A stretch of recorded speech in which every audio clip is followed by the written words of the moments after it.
Hour and 49 minutes, right? All right, welcome. Today we're going to have an extra long lecture, and what we're going to try to do is to see how much we can shrink a language. Okay? So, what have we used so far when we program? What constructs have we used? CS19ers, what constructs have we used? Sorry? Lists, what else? Strings, lambda expressions. Define. Integers, I'm sorry? integers and Yeah, numbers, yeah. Numbers. Local. So 173 people know that you can get rid of local by turning it into, lets, and then lets can be desugared away, yeah? shared. Shared, yeah, okay. What else?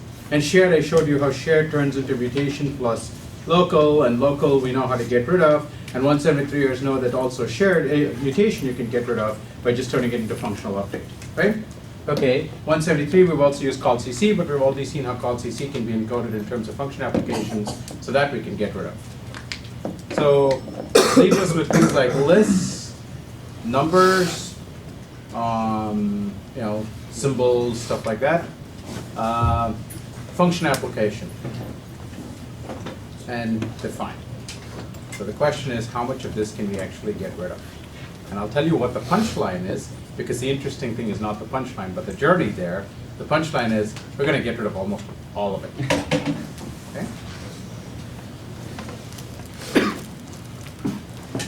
So we're going back to basically about 1932 through 1935, where Turing was working on Turing machines, and Alonzo Church and his students were working on something called the Lambda calculus.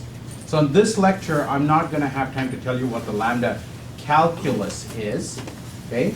What I'm going to do is to show you how Lambda is sufficient to give you an alternate model of computation as a replacement for a Turing machine. In fact, something that is equipotent, equally powerful as a Turing machine, so we can encode all computations using nothing other than Lambda. Okay? That's what I'm going to show you this lecture. The calculus part of it, we're not going to be able to get to here. That's several weeks there, and that's what we have graduate courses and other stuff for. Okay. Okay. So I'm going to do all of it inside Dr. Racket, and we can't program quite in the languages you've seen before. We can't quite write these programs in PLAI type. We can't quite write them in Racket. We can't quite write them in beginning, intermediate student language in Dr. Racket. We instead have to use a different language called lazy. Okay? So for people who are in 173, we've talked about eager versus lazy evaluation, and of course, this being Racket, there is a lazy language in there. So there's a language in Dr. Racket called lazy, where all the evaluation is done using lazy evaluation instead. Okay? So that's the language I'm going to program in. Those of you who are 173ers should be very, very watchful to see where it is I'm going to do something that would not work in an eager language. Right? The easiest thing, of course, is to take the same programs, run them in Racket instead, and see where they break. Okay? But where they break is kind of a funny thing, so I'm going to leave that as an exercise too. Okay? So the things I'm going to write are going to look just like programs you've seen before, except they're going to be with lazy evaluation. For 19ers, just gloss over the detail of what that is right now. I can answer that after class if you're interested. Okay? Okay, so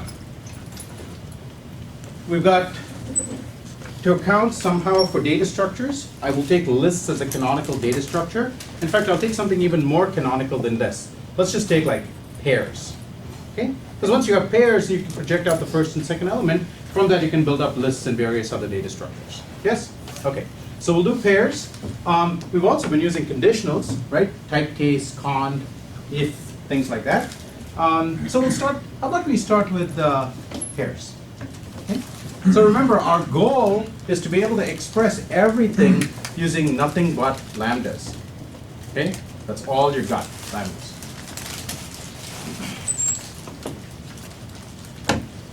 Okay. So what might a pair of two things be expressed purely in lambda terms? Seems like a pretty open-ended question. But the interesting thing about pairs is not that pairs exist, but that we can access them. We can take them back apart, right? So pair in itself is not a very interesting thing. What is interesting is pairs with the ability to destructure them, right? Some notion of a first and a second of a pair. Okay? So if we follow the principle of being lazy, the right thing to do is to say, look, you give me a function, right? You give me a selector function, and the selector function will take A and B and give back the appropriate part of the pair, right? So at this point, this is a perfectly legitimate definition of what a pair is, provided we can now define these two selector functions. Okay? Well, what does the selector function first look like?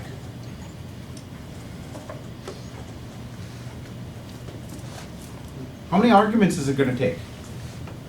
Two. Two arguments, the A part and the B part, and what's it going to return? A. And what's second going to look like? A, B, B. A and B, and gives back B. Okay? So this is a perfectly legitimate way to define pairs. So if I say a pair of 1, 2, that's going to give me back. So what we've done is we've shifted from thinking about things kind of like in a function style and more like an object style, right? Because this is going to give me back a function, right? One of these things over here, right? And to that thing, I have to pass the selector that I'm interested in. So if I say that, I get that. If I say second, I get that. Okay? So we've just twisted our perspective a little bit, but now we've gotten ourselves pairs. Okay? We just have to remember that every time we want to do a pair operation, instead of saying first of something, we have to say something of first. Right? So this is exactly like, object dot something, right? Something dot first, something dot second. Okay? Pairs. So we've got pairs using nothing but lambda, right? Any cheating so far? Everything look legit? Okay. How about we do conditionals then? So a conditional takes how many pieces? Like an if takes how many pieces? 3. So there's a conditional part, then part, and an else part, right? Okay. How might we encode conditionals?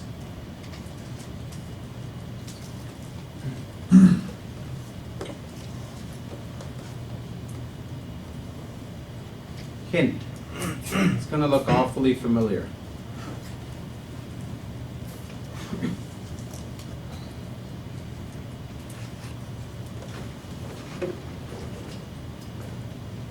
Anyone? Yeah?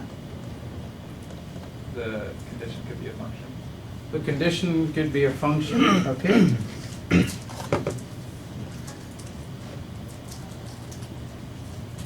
That takes what?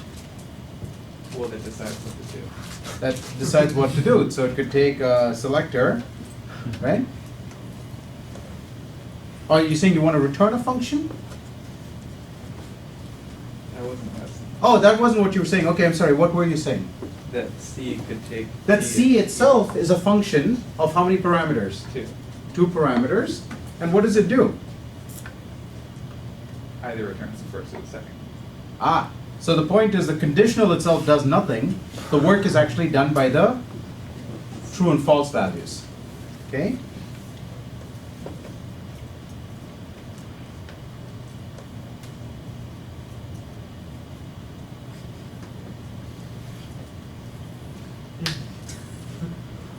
Same trick. Okay. So now every time you want to pass a conditional, instead of a conditional is now something where the value here that's passed into the conditional position is either a truthy value or a falsy value, and truthy values select the first thing, and falsy values select the second thing. Okay? Now, question for 173 students. Do we see any assumptions about eager and lazy evaluation showing up?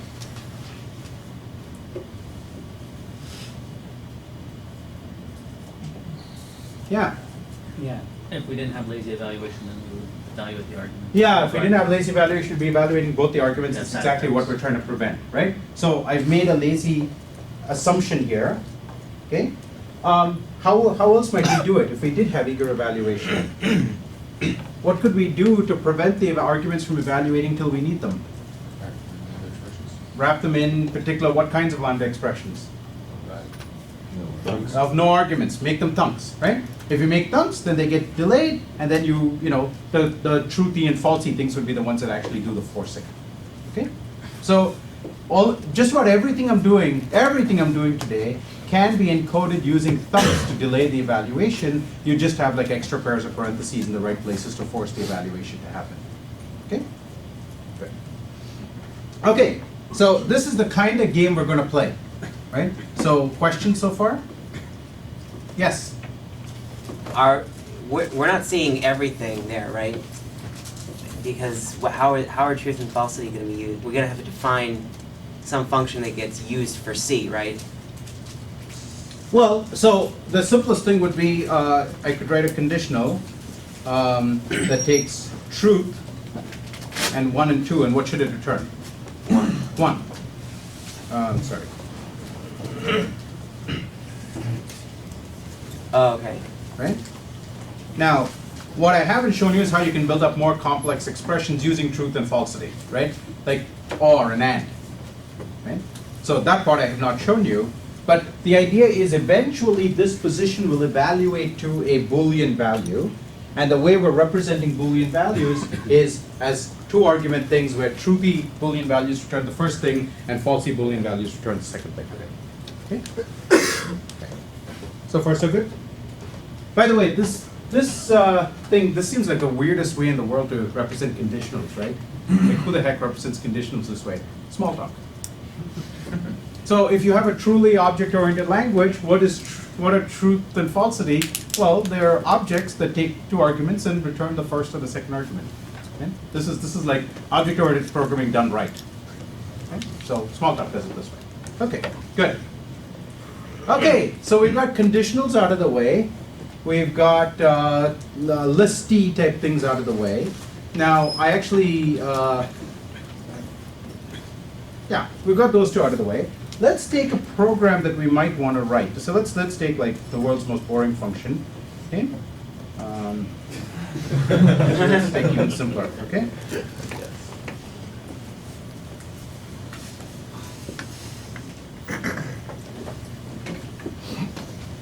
Here's a representative program that we might want to be able to convert. Okay?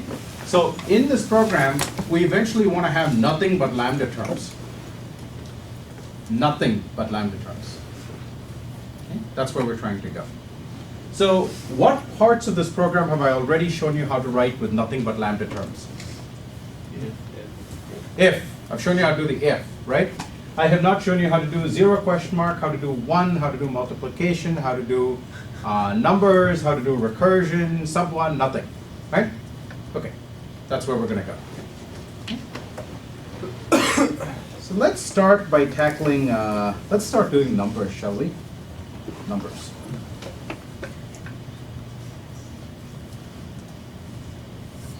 What's a number? Let's just make this simple. Let's just talk about, natural numbers, right? 0, 1, 2, 3. It's a natural number. Yeah. Sum of quantities of ones. It's not what a natural number is it? No. I mean, one could argue there are certain schools of mathematical philosophy that argue that is all a number is, and everything else is just, our imagination. That is a legitimate point of view, and it may turn out to be even a useful point of view. What's a number? Yeah. It's a count. It's a count. Yeah. It's either 0 or something that comes after Yeah, so another natural axiomatically- number, where coming after is something that we arbitrarily define. Yeah. There's a amusing post I was reading recently about Bleen. Anyone know what Bleen is? Bleen. So George Carlin invented a new number in 1974 that he called Bleen. And so Bleen is like it's like we know natural numbers, right? The 0, 1, 2, 3. So it's like the 0, 1, 2, 3, 4, 5, Bleen 6, 7, 8, so forth, right? So 0, 1, 2, 3, 4, 5, Bleen 6, 7, 8, 9. Right? And then you can and then you have, Bleen T, and then, Bleen T1, Bleen T2, and so forth. And you can sort of reinvent numbers in terms of Bleen, right? And then you can ask questions like, what's Bleen plus Bleen, right? Or what is 2 times Bleen? Right? Don't think about that. Okay, but let me meanwhile ask you a simpler question. What have I written on the board? Here. 1, 2, 3. 1, 2, 3. Yeah, those are words. What have I written? Have I written numbers? Well, symbols. Characters. I've written characters. I've written symbols. Well, what are the symbols? There's symbols. That's fine. Are they supposed to represent something? Well, okay. Let's not get caught up in the order of things. That's not what I'm after, right? So now I've written a bunch of things that you can always fit a curve to this, but that's the point. Is not the ordering between them, but I've written a bunch of symbols that are meant to represent what? Existence. Sorry? Existence. Existence? Well, it depends on whether you're a solipsist, but are these numbers? The representations of numbers. The representations of numbers. Are there other representations of numbers? Yes. Like what? Sorry? Roman numerals. Roman numerals, okay. Roman numerals. So if I wrote, for example, are those numbers? Not according to Well, not according to traditional racket. It would take like 5 minutes to create a Roman numeral mode in racket. Maybe, that would be fun. Create a Roman numeral mode in racket. Okay, now I have my evening hacking project. Good. Okay, so those are. So we could make those easily enough. Make those be a valid representation. So, are these numbers? Something that requires them to be numbers. Yeah, so like I implement a racket mode that makes the numbers. But the question is, if I were outside Dr. Racket, if I just wrote these on the board, okay, would you call this a number? Would you call this a number? Yeah. Are there other representations you know of for numbers? Yeah. Like what? Binary, okay, binary, like if I wrote, so if I wrote,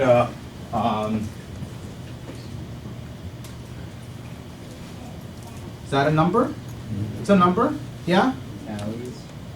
Tallies, okay, yeah, like so, like that, okay, that's a number, yeah? words. Okay, that's a number. Right? Any others? Hex, Sorry? hex, that's more. Hex, okay, so I could say 0x23 or something like that. Is that a number? Any other numbers? Symbols like pi? Yeah, so, wait. That's that a number? Yeah? Any others? Surely you're all aware that like there's things other than like so-called Arabic numbers which are not actually Arabic numbers. Yes, you're aware that the Arabs have a different notation for numbers. Yes, yes. You're aware that like there's like a whole bigesimal numbers and sexagesimal numbers and Mayan numbers and Sumerian numbers and so on, like dots and sticks and things like that. Yes, you're familiar with all these concepts? Okay, so the thing is, none of these, in some sense, is really a number. These are all numerals. Okay? So numerals are different syntaxes for writing down numbers. And that's why somebody said Roman numerals, right? So it's not like this and this. One of these is like canonical truth, right? And the other one is something that like, dead Latin people did, right? They're both like equivalent truths in some sense because they're both just different representations of numberness, of six-ness, right?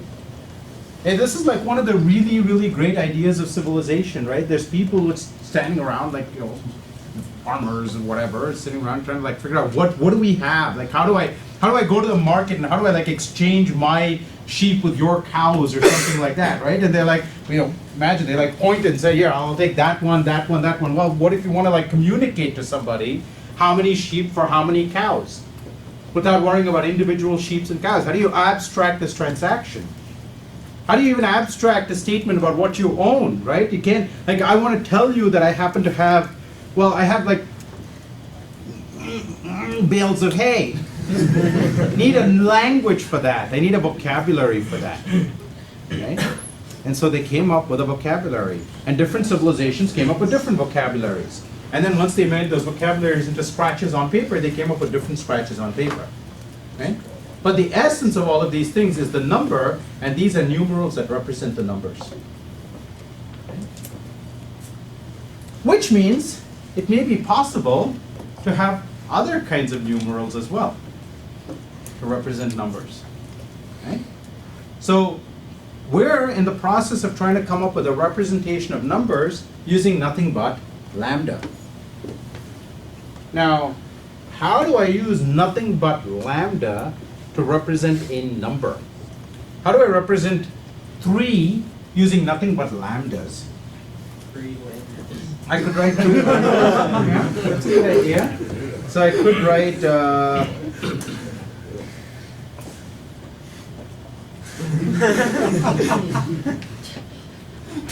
in fact, that's the cover of like the Journal of Functional Programming, so maybe a copyrighted image or something. I could write that. To nest them inside each other. Well, so what's wrong with that representation there? Doesn't evaluate. I mean, so let me just hit return, right? Let's just see what happens when you hit enter. Right? Is this an identifier? What is this thing? Or did you mean like, put spaces between them? Parentheses. Yeah, I need like parentheses and like it's not even syntax as of now, right? It's like a bad string. It's like parse error. Okay. But remember, the point of lambdas is not the syntax of lambdas, right? We're trying to achieve something more. The point of lambdas is they are values that we can apply. They're functions, right? It's just a syntax for writing down functions. So how can I use functions to represent 3-ness? Yeah, You can apply a function 3 times. I can apply a function 3 times. If all I have is function application, then in some sense the only thing I can do is to say, well, what's the representation of 3? It's like 3 function applications, right? Well, 3 function applications to what? And 3 of which function for that matter?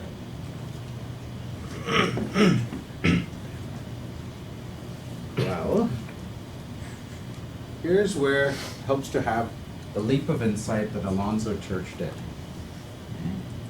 Alonzo Church said, who cares? How about we just defer the question entirely? How about we just make them parameters? Okay? So let's say that given some f and some x, okay? I don't know what they are, so they're going to be parameters. F of x is how I'm going to represent oneness. Okay? It's like the Buddhist numeral, right? Okay. F of x is how I'm going to represent, 2-ness, right? 3-ness, and so forth. Okay? What is 0-ness? X. Okay? So, basically, n is going to be represented as f to the n of x. Okay? For each natural number n. That make sense? So let's write down 0. So that's going to be lambda f, lambda x, x. Okay?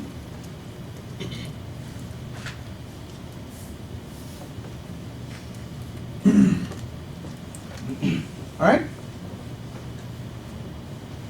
How do I define the successor function?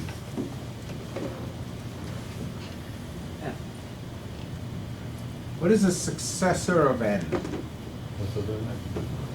Hmm? Well, what? So if I write f of n here, what happens? What is the error message at the bottom?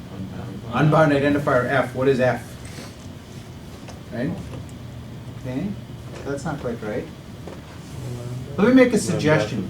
Huh? Lambda f of n. Lambda f of n. Okay. Let me make a suggestion. We just agreed tacitly that all numbers, all numerals, are going to have the following interface, okay? They're going to be a function, a parameter, and then they're going to represent doing the function n times to the parameter, okay? Iterated. So let's just write down lambda f, lambda n. Okay, now any thoughts about what we can do?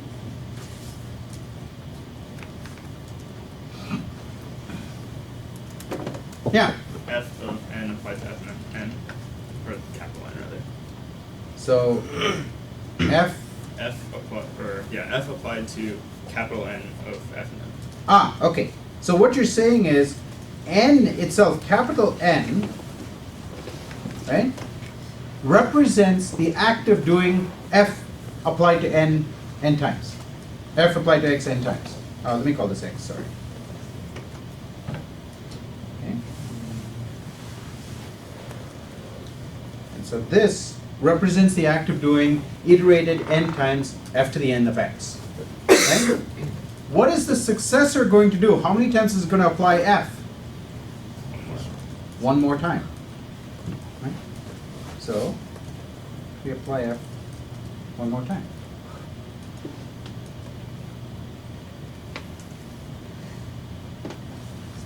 Okay? So I should just point out that this is going to give me some, kind of complicated looking function, right?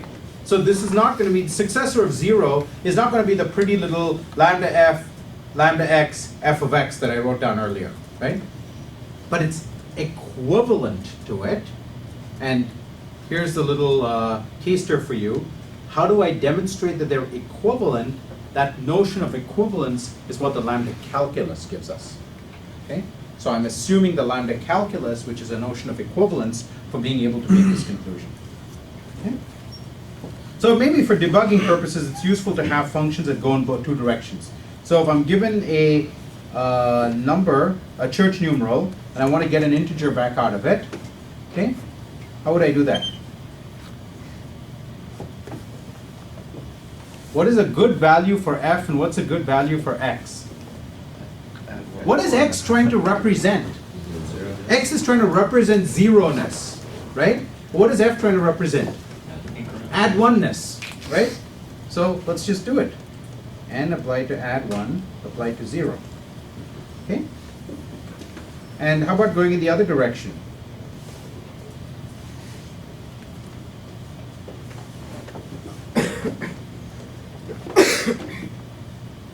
How do I go in the other direction? Yeah, so we'll let ourselves use recursion because this is our sort of interface to the world, right? So what do I do? Recursion is all well and good, but what do I do?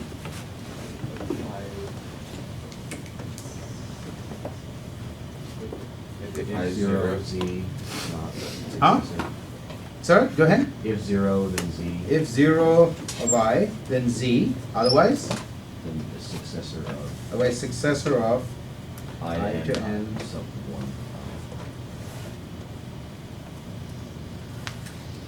Okay.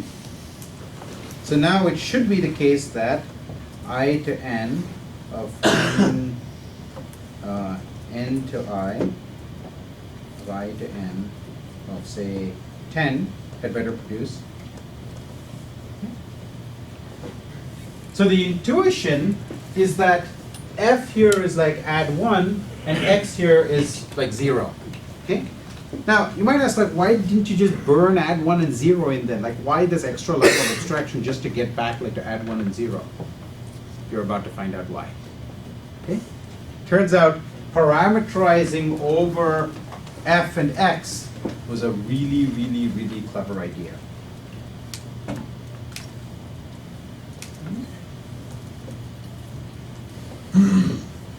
Okay, so here we go.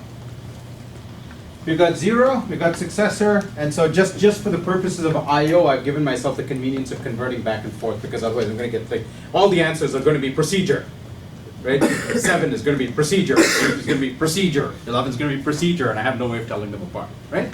So this just makes my life a little easier for programming. Right? It's not really part of the definition; it's just a way of getting in and out from our numerals to their numerals, okay? And their numerals are called church numerals, right? Named for Alonzo Church, but you can also think of it as like a sign of real reverence. We'll mess around in church numerals. Okay, so we've got addition. We have addition? We have addition yet? Almost? We do? I haven't defined add, have I? We have addition by 1. We have addition by 1. How do I get addition in general? How do I get arbitrary addition? Yeah. You just add 1 multiple times. Okay, so let's define add of m n. So this is a nice little convenient syntax for saying add of m is lambda n of something, right? So add of m and n is what? Again, I'm purposely choosing to keep my parameters like 1 at a time. It's going to turn out to be very convenient to have like singularity functions, and you'll see why. Okay, so what is the sum of m plus n? So we could do this by recursion, but eventually we're going to want to get rid of recursion as well. Yeah. I was gonna use recursion. Sorry? I was gonna use it. No, that's too easy, man. Come on. Yeah. Is it m applied to n? Well, what's the general idea? It's Oh. actually not, but what's the general idea? Well, it's, you do all the successors in one, and then you do all the successors in the other. So you'll tie it. Yeah, something like that. Something like that. Okay. Anyone else? Ideas? What's the idea? Don't worry about how you're going to code it up. What's the idea? You want to append all the function calls attached to m onto n? Yeah, something like that. Append, but we don't have like strings here, right? We've just got the ability to make function calls. What else can we do? Pass n at 0 to m. Pass n and 0 to m? As the 0. Oh, pass n as the 0 to m. That's a great idea, but we still have to pass a function as well. And what function might that be? It's in Lambda. Huh? Make it in Lambda would be the first successor. So here's the essential insight we need, okay? M plus n, right, is equal to, well, it's equal to 1 plus 1 plus 1, right? Plus n. And how many ones are we putting in there? M. Okay? So it's m add ones to n. Okay? Do we have a thing that represents doing something m times? And Do we have something that represents doing something m times? M. Yeah. What does m represent? applying It represents the act of calling whatever function you give it iteratively m times. To what? To whatever you give it. Right? It represents the act of doing the function, the first parameter, m times iteratively to the second parameter. So m is perfectly capable of successing m times n. Right? And now you start to see why Church was very clever to not pin down what m and what f and x are going to be. Right? In this case, it is indeed the case that f is add 1 or successor, but the x argument is not 0, it's n. Okay? So we're going to m times successor, we're going to do that to n. Okay? Yeah? So, did I get it right? So if I say add of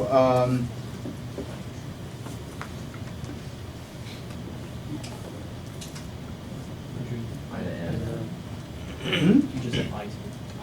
sorry. Okay.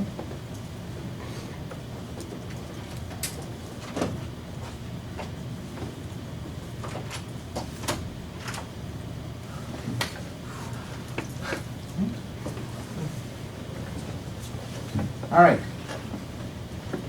So, can we do multiplication? Yes. What's multiplication? Sequence of what additions? And number of So we can think of multiplication m times n, right, is equal to m plus m plus m plus what? 0.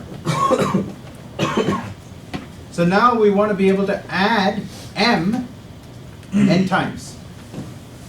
So define mult m n to be m times, well, so something to 0. What is that something? And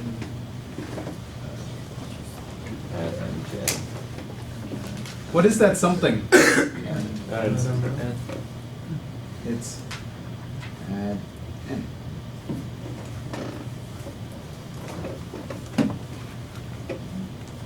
And so now instead if I do the mult of these two things, so notice that in this case, the f argument really was successor, add 1, but the 0 argument was not 0, it was n. In this case, the 0 argument really is 0, but the f argument is not add 1, it's add n. Okay? And so you can already see the power of having abstracted over f and x, right? By not fixing my f to be add 1 and not fixing my x to be 0, I've given myself the freedom to put in different things, and I have actually already exploited that freedom. Okay? Everyone want to think about exponentiation? I'll leave that for you to think about as homework. There's at least 2 different ways to do exponentiation. There's maybe more, but I can think of 2 off the top of my head. Okay? So go think about how to do exponentiation. So, since all we want to do is factorial, what do we need for factorial? We need, how are we doing here on our checklist? We've got,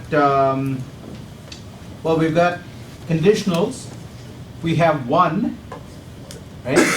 We didn't have to wait like 300 pages to get like 1 and 2. That's pretty awesome. We've got multiplication. We have sub 1. We have 0 question mark. How about we do those 2 things, okay? So we need 0 question mark and sub 1. Okay, so what's 0 question mark?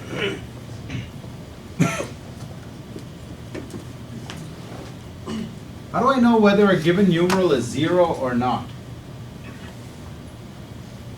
I mean, you can always do like equalness and stuff, but remember, we've just got like these opaque procedures, right? We don't have like function equality defined and stuff like that. Yeah. Whether or not it returns an identity function? Whether or not it returns an identity function. Yeah. What's the fundamental difference between, what's the difference between 0 and 1 in this notation, in the church numeral world? What's the difference between 0 and 1?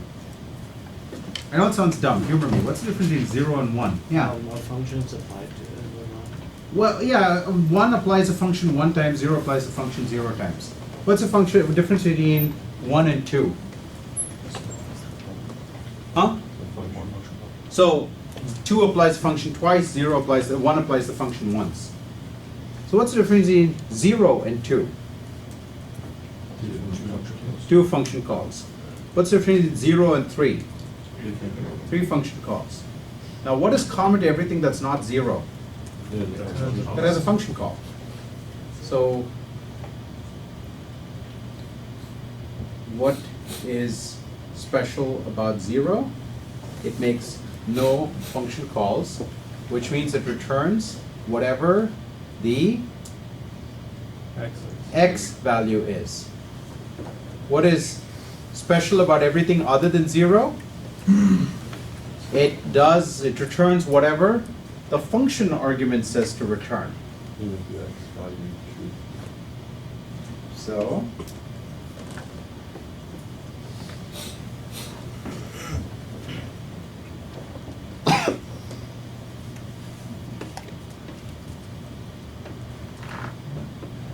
I get it the other way around? Okay. So is something 0? Well, if I never call the function, it's going to say, yes, it is. If I ever call the function, so the 0 the first time, this argument's going to be truth and it's going to return falsity. The second time this argument's going to be falsity, it's going to return falsity. Third time it's going to be falsity, it's going to return falsity. Fourth time falsity, it's going to return falsity, and so on. So for every value other than 0, we're going to do the function application at least once, and that's going to return false, which is exactly what 0 question mark is. Okay. Now, notice, by the way, we've gotten essentially something isomorphic to piano representations. We have like a it's a bit encoding, right? It's a bit it's not a binary bit string. It's a unary encoding of numbers, right? We just keep wrapping more and more function calls. So if you really want to have fun, like over Thanksgiving break, you can ask yourself how I could come up with a church representation that is binary instead, or in other ways more efficient than unary. Because like here, for example, right, we're going to actually make n function calls just to figure out something's not 0, even though we could have stopped right away, etc. Okay, I'll let you think about those kinds of fun questions. Okay, so what do we have in terms of getting to factorial? We have 0 question mark. We have 1. We have multiplication. We don't have recursion, and we don't have sub 1. Okay, how about we tackle sub 1?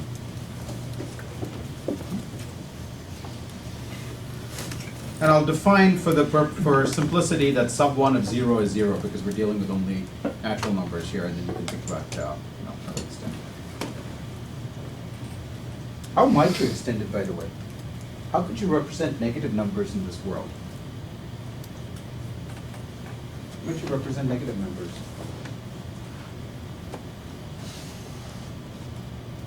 Yeah, We store it in a pair. a pair, and how does that help?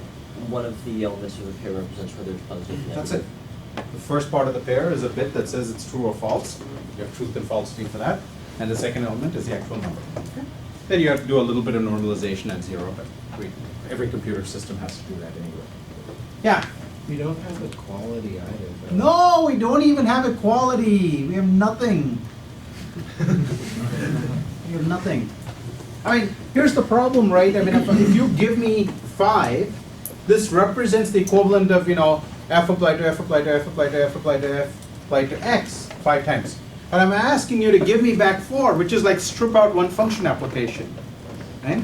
Now, you're all like serious hacksaws, so you know like how to go into the bit representation and maybe like, manipulate the assembly code or something like that. But it's 1933, there aren't even computers yet. There is no assembly code to manipulate. There's nothing you can do. You gotta do this all from the outside, right? You don't have the string, right? This isn't JavaScript where you just take the string and you like, go march the string with a regular expression and, use grease monkey or something like that. And then you cut off something and of course it breaks in the next version, but whatever. But you then go and then you eval the string back and say, hey, sub 1, right? You can't do that. All you've got is function application.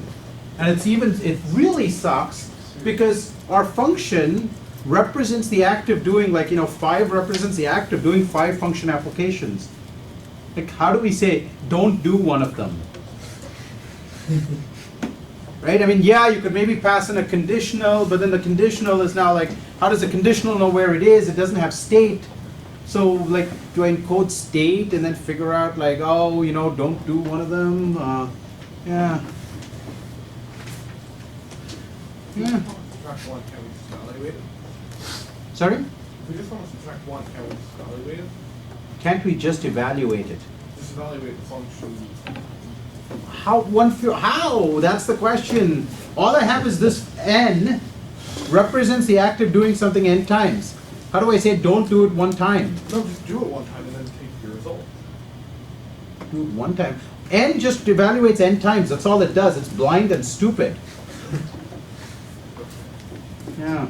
You pass as the 0 something that produces 0 when evaluated, so that it sort of eats the innermost function call. The numeral return x. That's the numeral that returns? The numeral is f and something else. Yeah. Yeah, we're gonna have to do something like that. It's not obvious at all, is it? Here's some good news for you.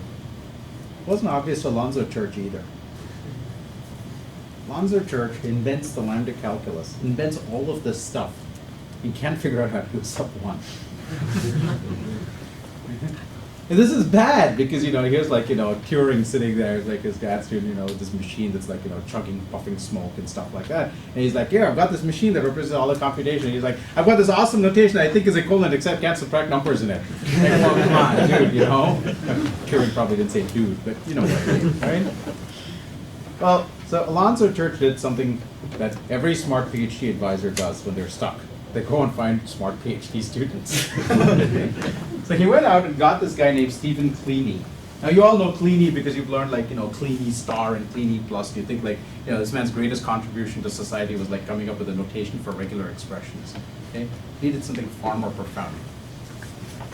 He saved the Lambda calculus.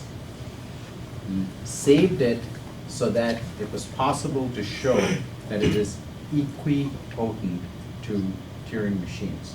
And that's where the Church-Turing hypothesis comes from.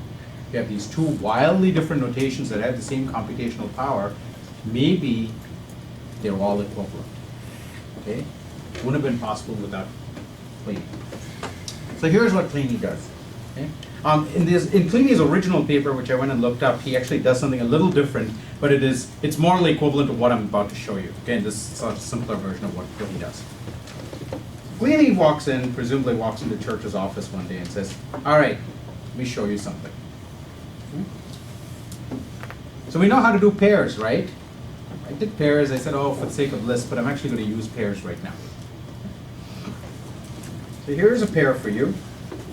Do we know how to represent this pair? Yeah, it's pairs easy, right? We know how to do this.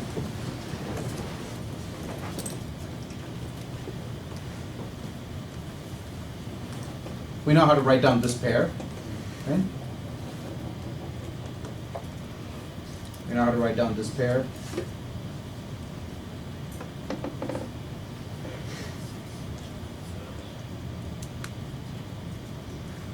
Right? So far, so good?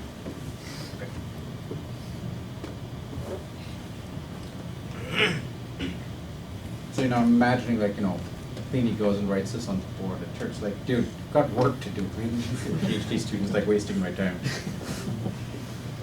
What is the point of this sequence? Well, let's see.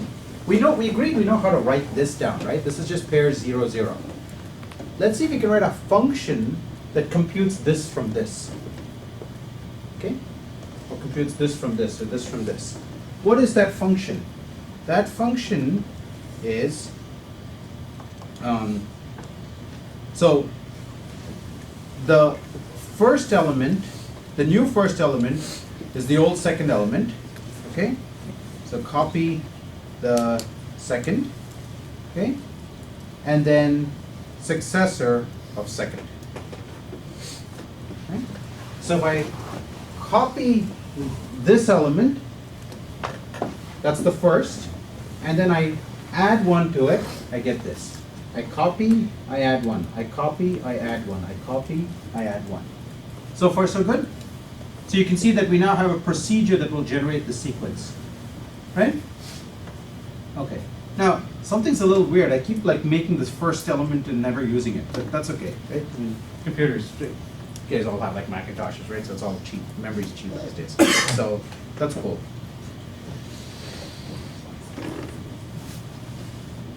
How many iterations of this procedure produced this element of the pair? 0, right? This is my initial value. How many iterations produced this one? 1 iteration. How many iterations produced this? 2. How many iterations produced this? 3, 4. Okay?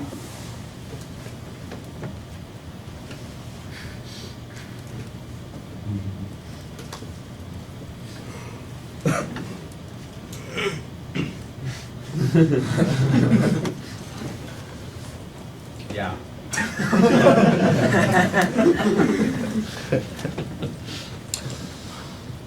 More or less got a PhD for this, which I think is, I think perfectly legitimate. So,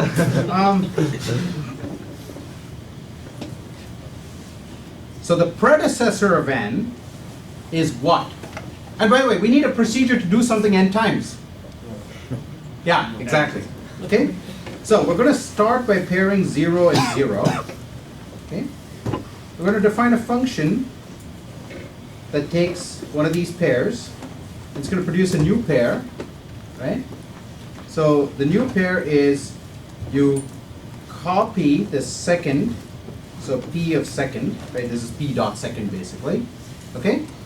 And then successor, which I called what? Successor of p of second. Right? That is my function. That's my f argument. So I want to apply that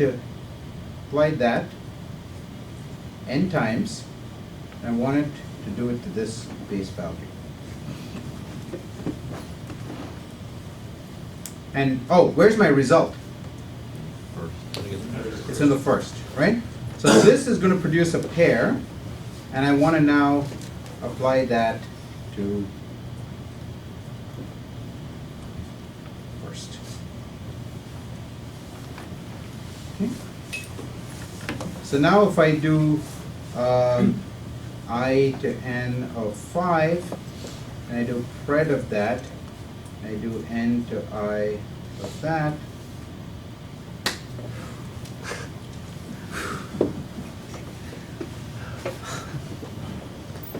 how about that? Okay? Stephen Cleany. And this was an important, I mean, he did other things too, he didn't just get a PhD from figuring this out. But he did, but what he did, what the combination of Cleany and Church and Rosser did was basically show that with this we can reconstruct all of arithmetic, okay? We have lists, so now we know how to represent the equivalent of, say, a Turing machine pair, a tape, right? So each cell in the tape stores numbers. Well, we need to perform arithmetic on those numbers. And you can even get strings. How do you get strings? What's a string if all you have is lambdas? A list of? Characters. A list of characters where each character is a number. Or you can, the other thing you can do is you can use the Gödel encoding. Anyone know what the Gödel encoding is? Gödel. Gödel. What's the Gödel encoding? Anyone? Yeah. You encode it with the first n primes to Yeah, so you use the powers. fundamental theorem of arithmetic, Yeah. right? That says, so I'll take the first character and do 2 to the power of the ASCII code of the first. We didn't have ASCII codes back then, but you know what I mean, right? 2 to the ASCII code of the first character, 3 to the ASCII code of the second character, 5 to the ASCII code of the third character, 7 to the ASCII code of the fourth character. And why does this help you? How is this of any use? because that's unique. Because it gives you uniqueness, right? Because that's why you use primes. Okay? So then you construct the prime factorization of the number, you look up what the 2 power is, that gives you the first character, what the 3 powers gives you the second character, and so on. Okay? So you can represent strings, etc., etc. So now we have everything that a Turing machine can do, except one thing, which is we now have bounded recursion. Right? Primitive recursion, as there's funny terminology in like theory of computation courses, but we have primitive recursion. What we don't have is general unbounded recursion. Okay? And we've actually relied on unbounded recursion because over here, when we wrote our factorial,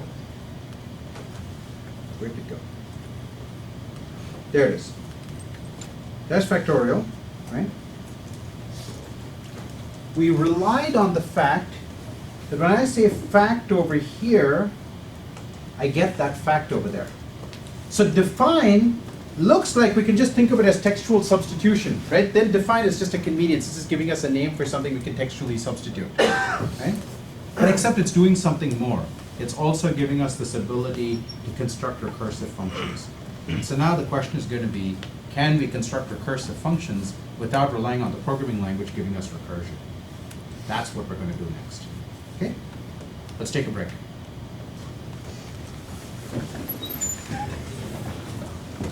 All right, so now we want to figure out how to get rid of recursion. Okay. The trouble spot is right here. Got this call to fact sitting here. Okay. That's not okay. Not allowed to refer to the thing that we're defining. So let's do, just to make sure we're being honest, let's define, bomb. Bomb is, error.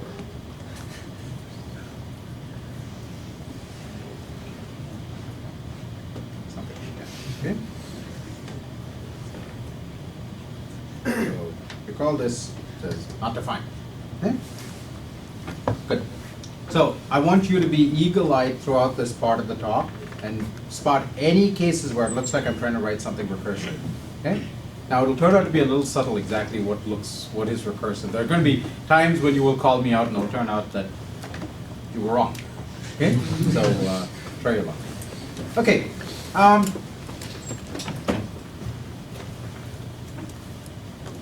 This is obviously not a definition of factorial, right? Yes? I will prove you wrong.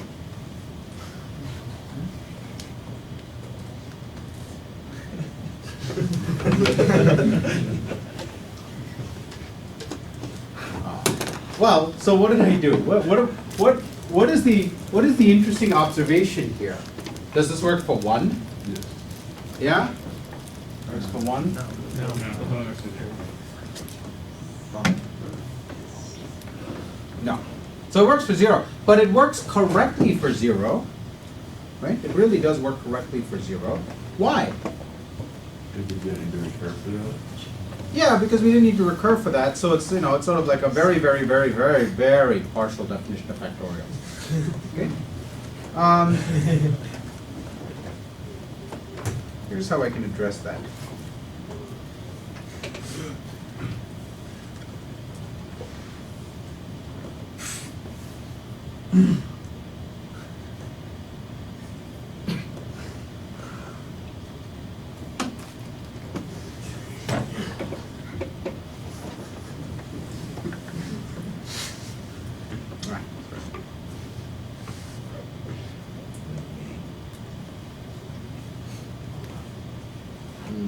Sorry.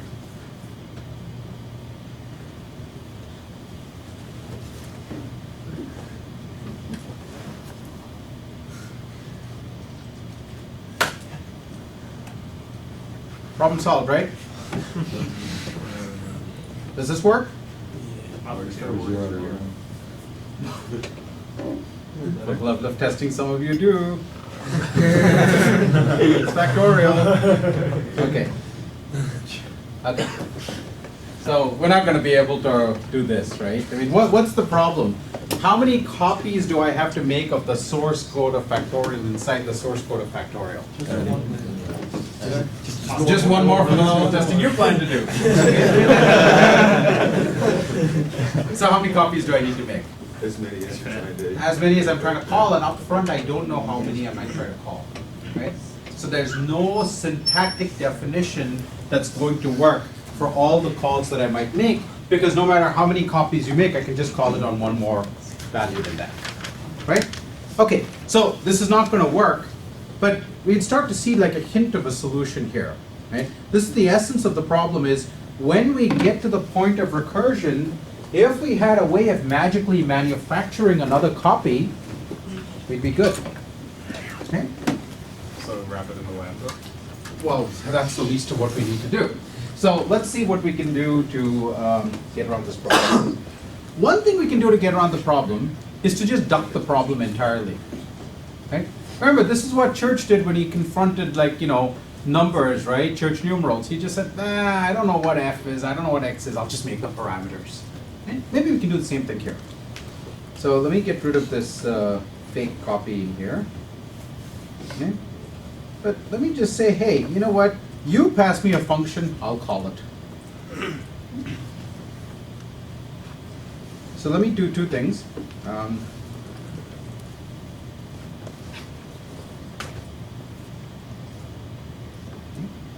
And just, also just write this as lambda. Oh, sorry, lambda n. It should be an f there. Okay.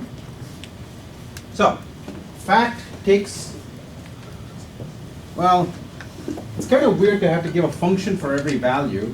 Rather, what we mean is we want to have a single function that works for all values.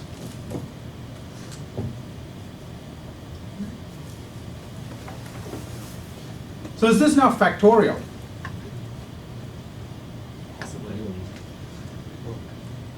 And if I call it now, what happens? You get a procedure. Yeah, that's because I'm in a lazy language, because everything's a procedure. If I force this, still get a procedure. Is that really what I want? What's going on?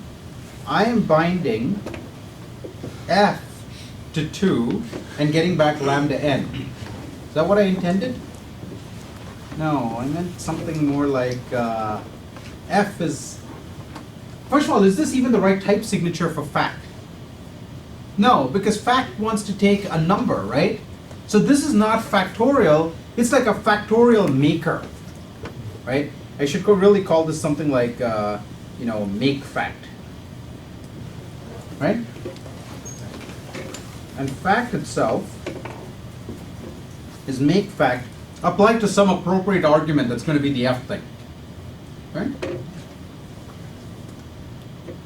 Well, I can always do this. Not going to work. Not going to work. Works.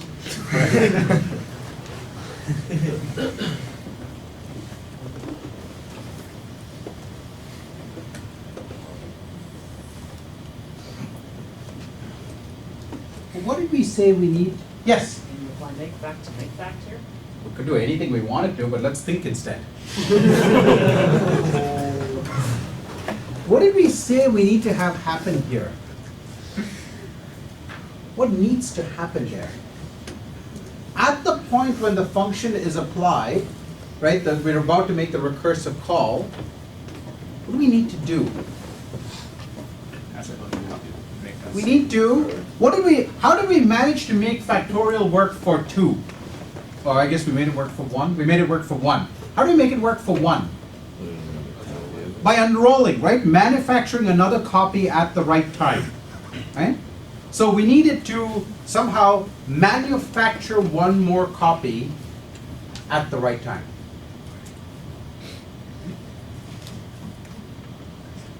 Well, do we have something that manufactures copy of factorial? What? Make fact, right? That's what make fact does. So instead of bomb, maybe we can pass in make fact, okay? Because that is a factorial manufacturer. Right? This gonna work? That works.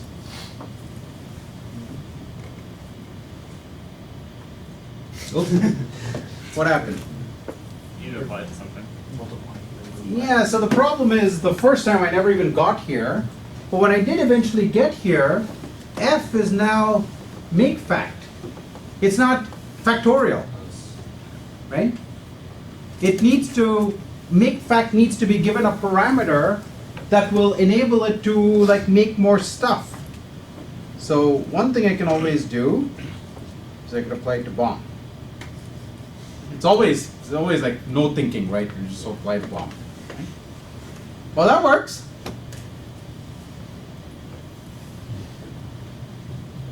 Should we try? Do we dare try to? What's gonna happen?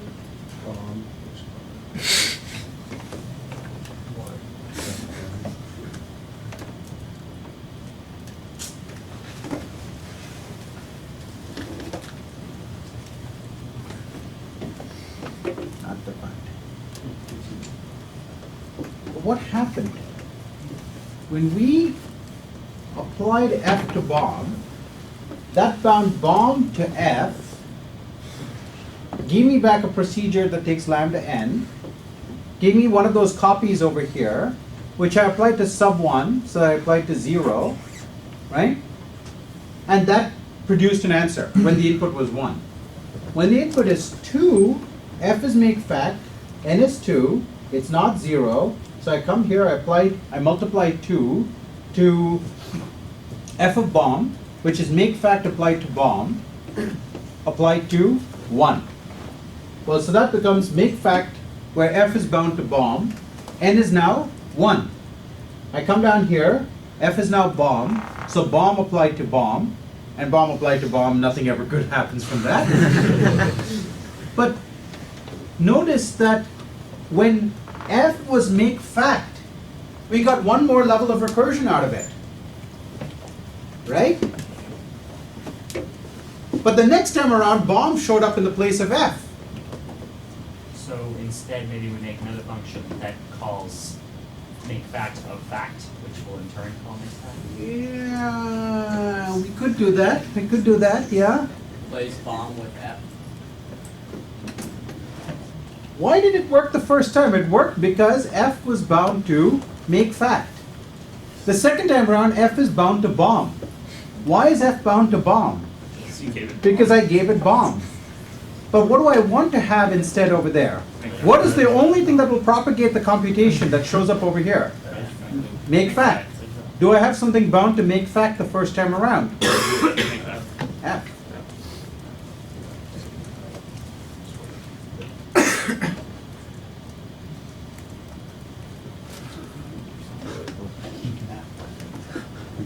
Oh.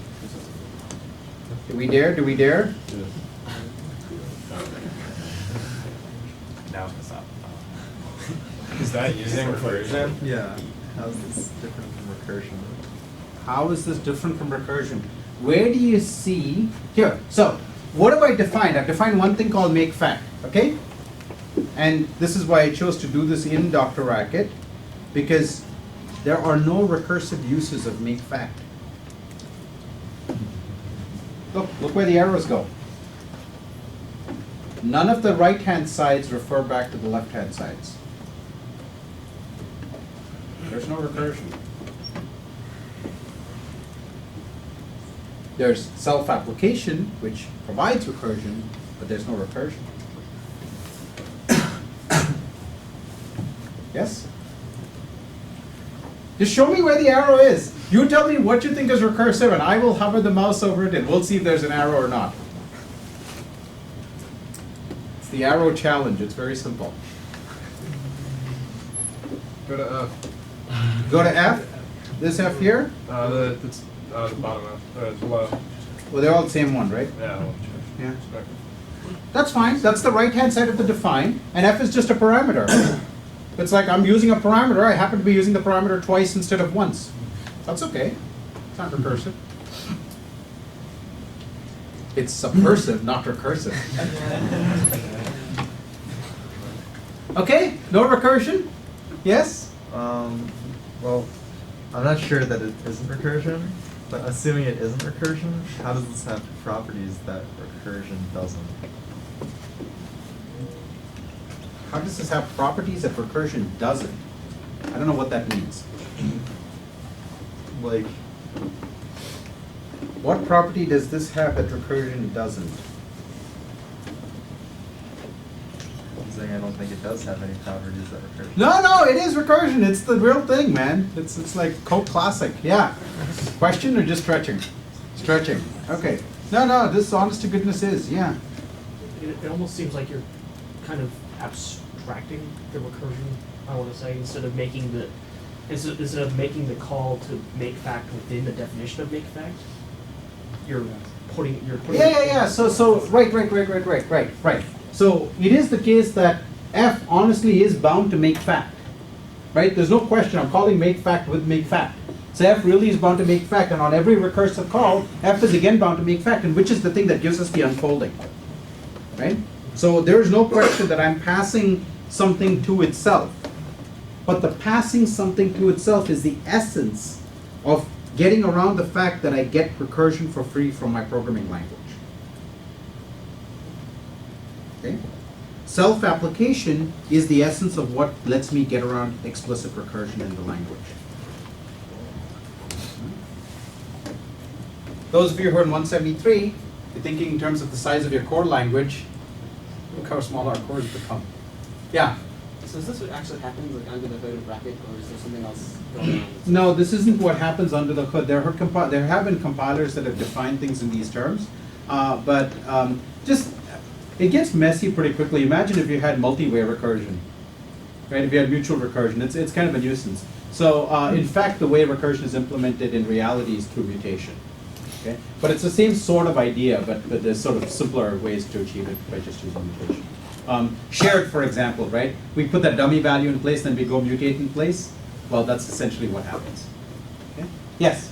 So basically, because you don't have a name for the function, you were just passing the function. Yeah, exactly, exactly. I don't have a name for the function. How do I get access to it? Well, I just have to pass it in. That's exactly right. Okay? And then similarly, I just keep, this is the thing that lets me continue the computation. Okay? Now, so that's the essence of it, okay? But this is a pretty ugly piece of code to have to write, right? I mean, this is not the code, this is not what our code looked like when we started out. We had this nice little, define factorial and whatnot. And now we've got like f applied to f and make fact applied to make fact and like, all this complicated stuff. This isn't how we'd want to write our programs.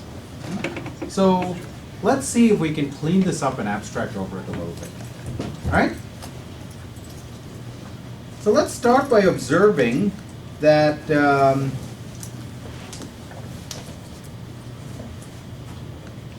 well, how about we do this? Let's first clean up make fact. Okay? The first thing I want to do is I want to get rid of this f applied to f. Because if I gave this to you as a programmer, you'd forget to do this half the time. Right? And as we know with your testing, haha, you'll never find out. So we want to get rid of that. So here's how we're going to get rid of it. Let's say, let G be f applied to f. Okay?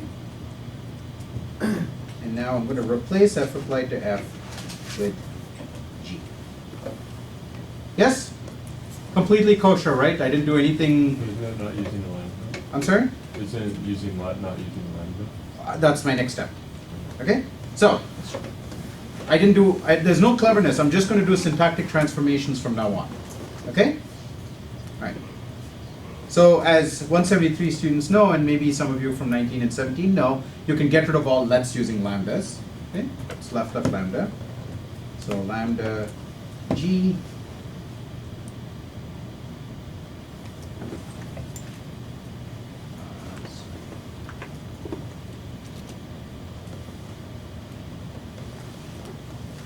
Okay? So all I did was replace the left with left lambda, let with left lambda. Okay, so I'm still in lambda land. Okay? Now,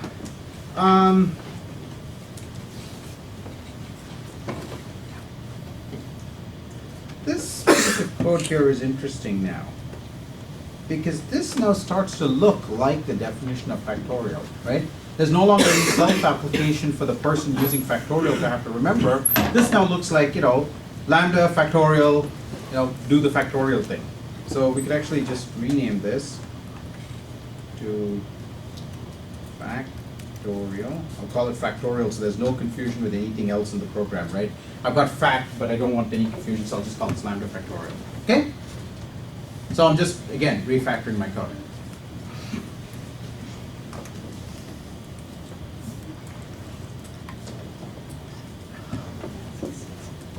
So now let's look at this body over here. I have make fact applied to make fact, right? That's the next thing I would like to tackle. But it would also be nice maybe if I could pull out this thing that's sitting inside over here, right? And this is like a huge chunk of code and I don't want to like copy it twice and so on. So let's instead say that I'm going to take as a parameter, okay,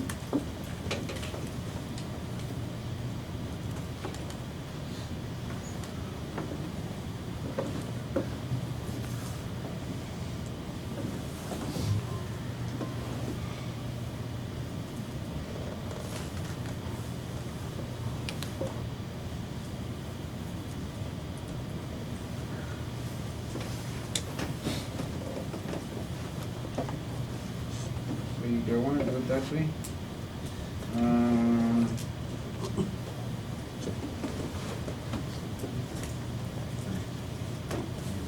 Actually, let me not do that. Let me just.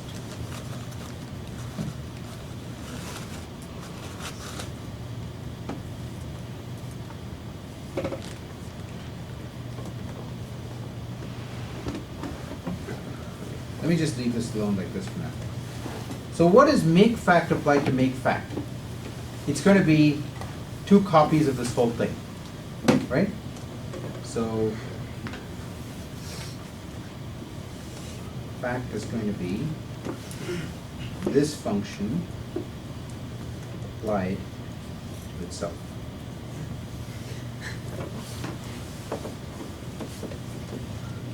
Right?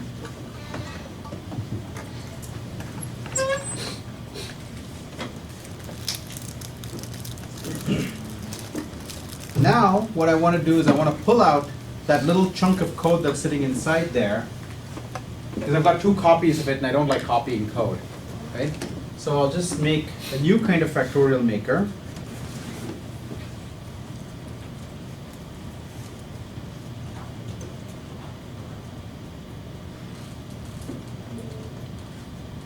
It's going to take this chunk of code out of there. Okay. So this now becomes G, and this also becomes G.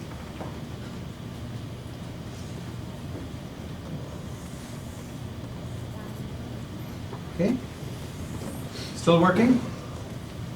Still working? So I'm just refactoring, right? This is what like Eclipse refactoring wishes it were when it grew up, right?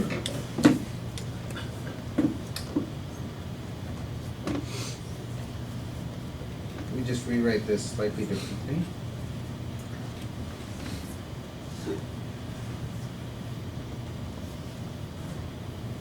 Okay.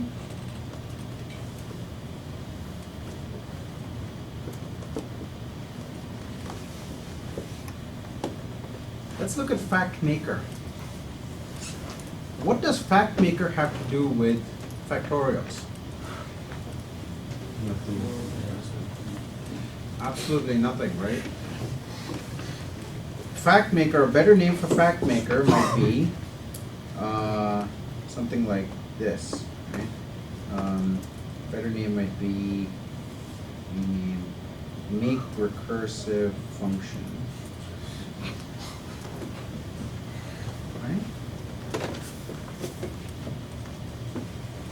So what this says is take some function that's written in a non-recursive way. It's a function of 1 argument, okay? And give it its value, a version of that same function that is now recursive. Right? So make recursive function takes a lambda factorial and feeds it the recursive version of that same function, so that when it calls factorial, it will in fact go as long as you want it to. That make sense? Okay?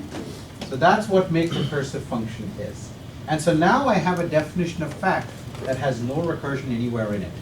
I need to refer to something by its name, but that name was something I took as a parameter. It could have been like, I can take a number, like I can take x as a parameter and refer to x. So surely I can take factorial and refer to factorial, right?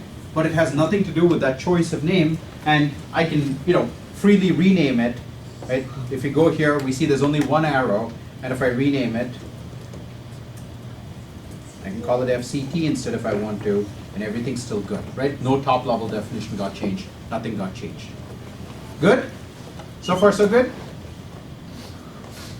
Okay, so it turns out it's a better name than make recursive function.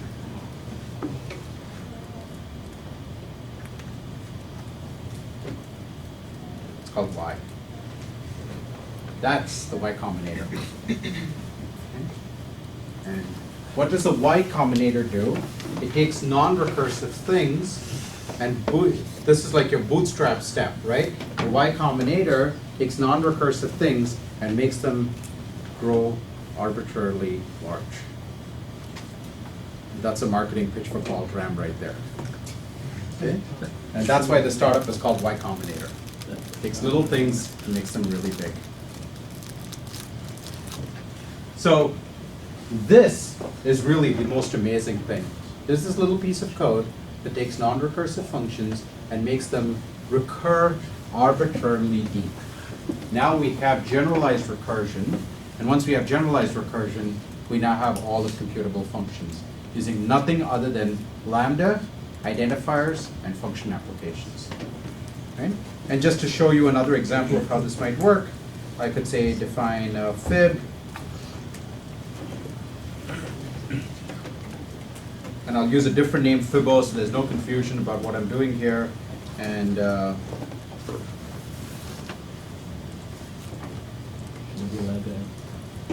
thank you. Sorry.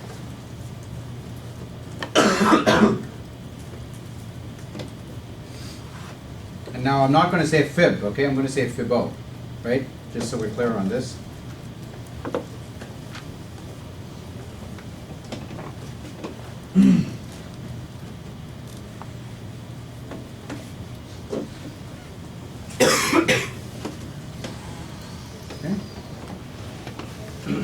And if you really care, you might notice that there's a slightly simpler way of writing this. So what's happening here is that this argument over here becomes f, right? So when I say f applied to f, what happens is I get this whole thing applied to itself, and it basically spits out another g, right? So g is the thing that I originally supplied, the non-recursive function. And every one of these self-applications spits out another copy of the self-application, right? So what this means is the very first instance, I don't even need that g to be there.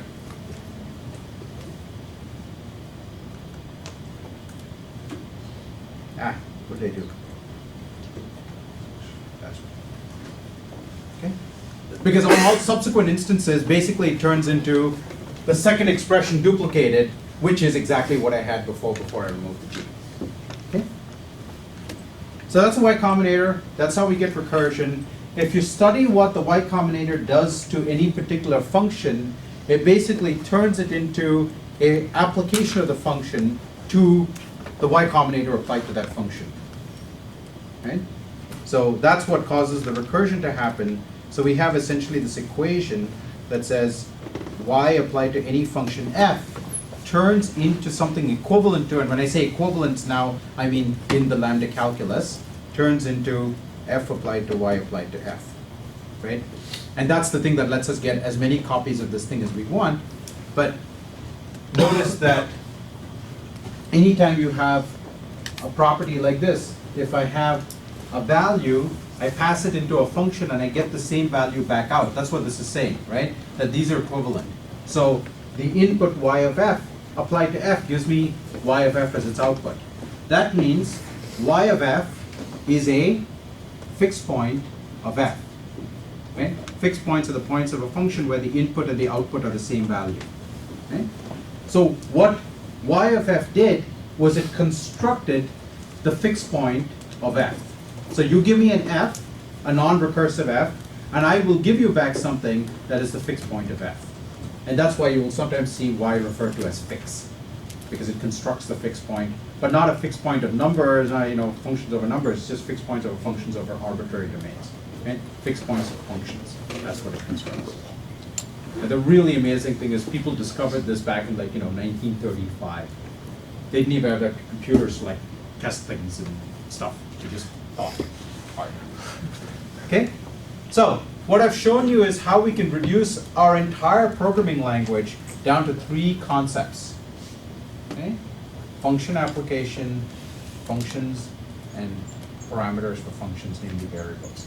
There's other foundations where you can have parameterless functions basically, or you can get rid of variable names, and that's called combinatory logic. There's various other forms of formulating this, and that's what leads to this Church-Turing hypothesis, which is there's all these different ways of formulating computation, and they all seem to have equivalent power. Okay? But we sort of call it Church-Turing because they're the pair of people who kind of really pushed this through and figured this out. And Turing machines give us one really elegant way of thinking about computation for certain kinds of things we might want to study. For certain other things we want to study, this is a far more elegant way of doing it. Okay? The one thing I do want you to keep in mind is everything we've done is dependent on that. Okay? So for 173 students, we've been assuming lazy evaluation almost all the way through. You just take this code and run it in an eager regime, and you'll see for yourself why we've been making that assumption. Okay? So one entertaining thing you could try to do is to construct a Y Combinator for eager evaluation, right, rather than the Y Combinator for lazy evaluation. And as you might guess, there's a few extra lambdas you didn't have. That'd be good. Okay, Richard. Okay, good. End of lecture. When we hit that.